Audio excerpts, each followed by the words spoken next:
My name is Edna Sawicki, and I'm 99 years old. My name is Anna Clay Rutherford. I'm 105 years, 2 months old. My name is Dorothy Fitzpatrick. I'm 100 years old.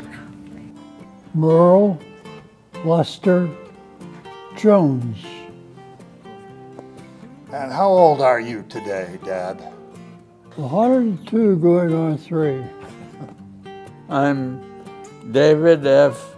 Layton, and I'm 102 years old. I am Helen Ellis, and I'm 100 years old. I am Ernest Shaffer. I'm 101 years old. My name is Leon Bennett Alder, and I'll be 100 in August of this year. My name is Arliss Orrin Parker, and they call me Artie for short, and I'm 100 years old. My name is Jerry Meyer. I'm 99, but I will be 100 on the 29th of this month. My name is Gwen Nemi. I'm 102 years old. My name is John Walter Miller, and I'm 99. My name is Nina DeViro, and I'm 102. I got there. It's really nice to be 102. You don't have to answer to anybody. I'm Millie, and I'm 108 years old, almost 109.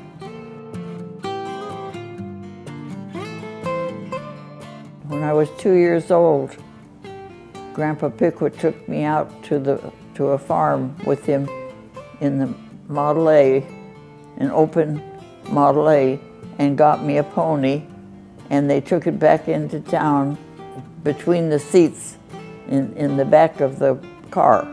We got in the Model T and went to Huron. So we went there to the county fair, and we discovered that they had swimming there. They were going to show swimming, and they did.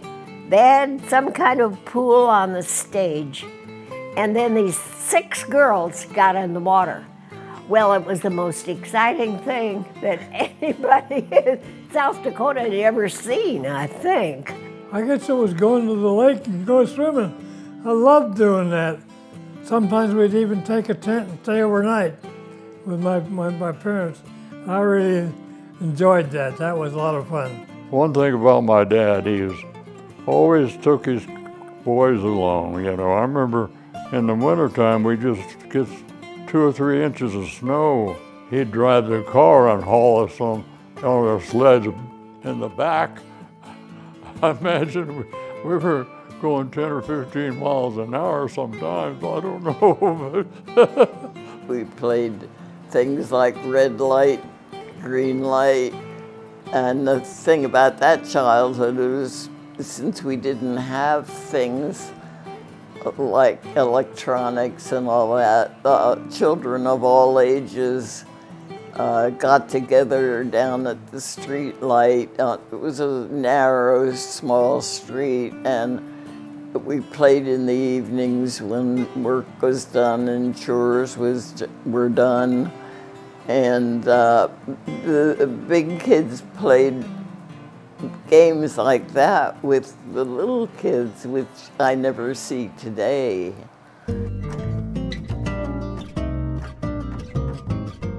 Well, we were neighbors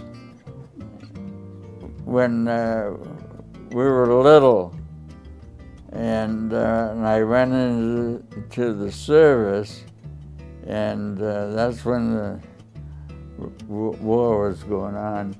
And then when I came out, I hitched up to her. And then I met my husband, who we had committed to each other, and he came down from his business and we got married at my mother's house on North 2nd. Our first date was shoveling snow in Toronto. Well, I met her relatives, but I preferred the shoveling snow. My dad was treasurer of an insurance company, and his secretary was a nice-looking girl. And I got as far as the secretary, and we got married. She was pledged to a sorority, and I happened to be working in the sorority. I lived in the basement, and I tended the furnace and washed dishes and served the girls at the table. I fell in love with her and married her, and I was always pleased with my wife. I loved her dearly.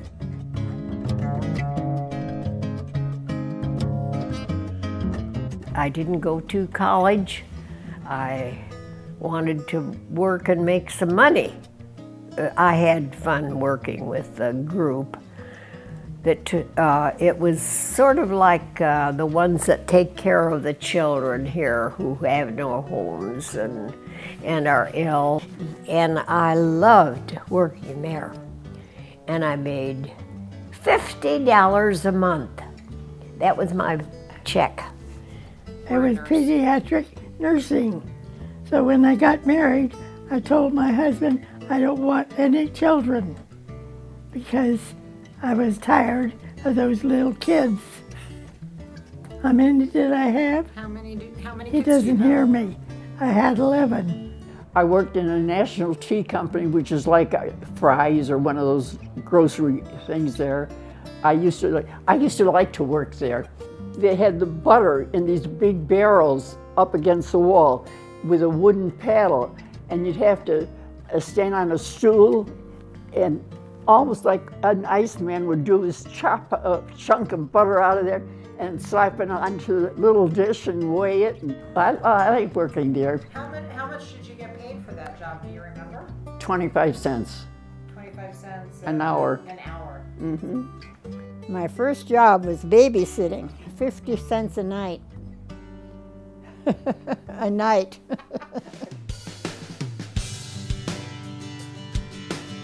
The first car I had, when I finished high school, I wanted to get up enough money to buy a Model T Ford.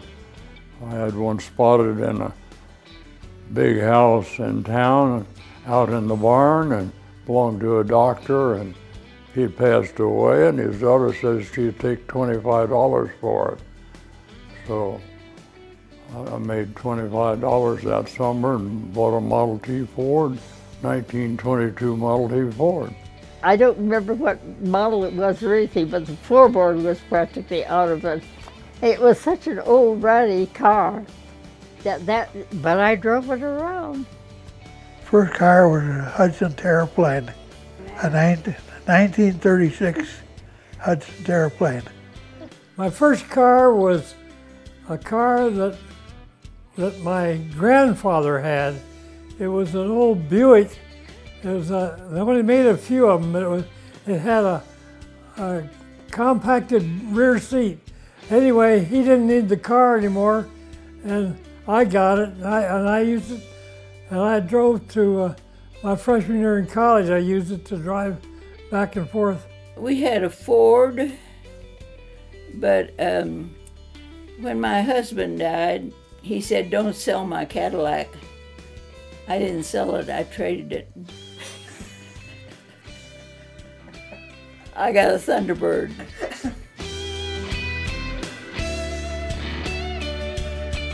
I worked at NASA. I think you worked on the fuel tanks in the Centaur rocket. Is that right? You remember that? Pretty much so, yeah. Didn't you land in a cornfield? Yeah, I did. And was it a good landing? I'm here. I went back to college and got a master's in hospital administration. And then I managed hospitals for 30 years in Canada, in South America, and in various places in the U.S. I did about 3 or 4 different jobs. My last job there was the cards for a TV. They were just like, well, they had a lot of wires on them and everything, and I had to make sure that the wires were all right, and if when I tested them, they would test right and so forth. And if they weren't, then I had to fix it. That was the start of IBM. I started teaching 4 grades in 1940, 5, 6, 7, and 8 in one room. And I taught high school art for 25 years. I was an engineer. I don't mean an engineer that goes toot-toot, I mean an engineer that designs things or investigates things. Well, at Honeywell, I basically invented stuff continuously, but wound up being manager of operations.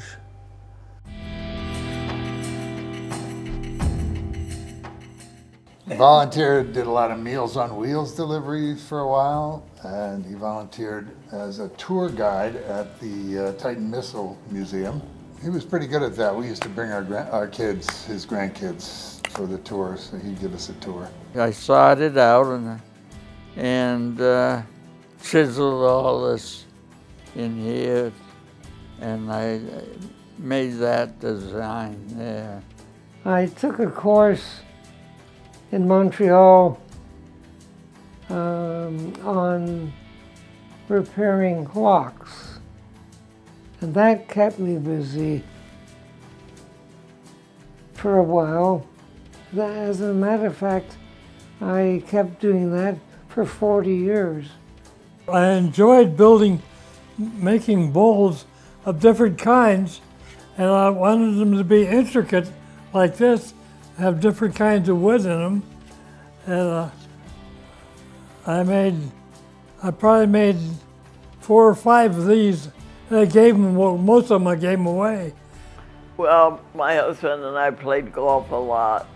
We hiked, we did outdoor things, we were very active. I guess I'm a prolific painter because I just enjoy working on like that little elephant up there, you know. I finished that just yesterday. I enjoy it, and it's a good hobby, and like I tell my kids all the time, it keeps me off the streets.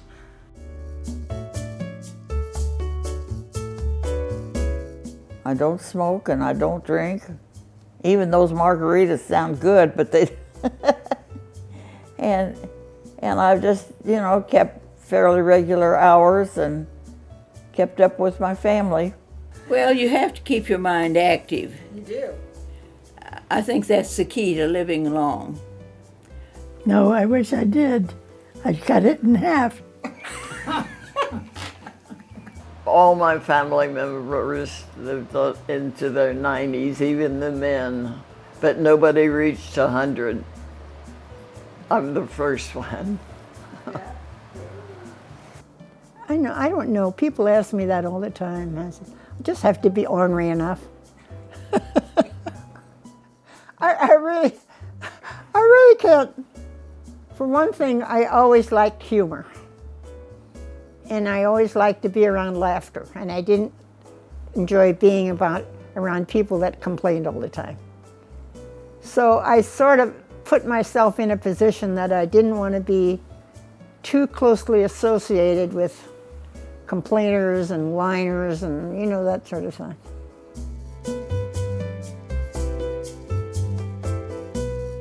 Like they say, put your troubles in your old kit bag and smile.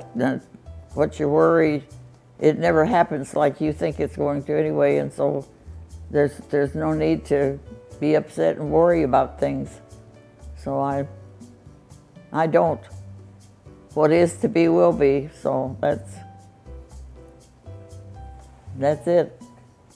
Secret is, if you love one another, you're gonna stick together. Why? And enjoy yourself and go places and do things and we have, haven't we? Yes, we have. My dad's told us at one time, he says, whatever I can do, he says, you can do. And those words have stuck with me all my life. See, all the officers were men. We were the first ones. And I went to the commanding officer and I said, sir, I appreciate the confidence you put in me, but I'm really not ready for this job. I haven't had enough experience, and I don't think I could handle the job. And you know what his answer was? It's an order. And you know, that has stayed with me the rest of my life. I thought I couldn't do a job, and I was made to do it, and I found out I could do it, and I got a promotion. So it sort of geared me that don't ever say you can't until you try. Everybody can be happy or everybody can be sad. It's a matter of choice. You're better off being happy. I got little signs out here, choose happiness.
Bye.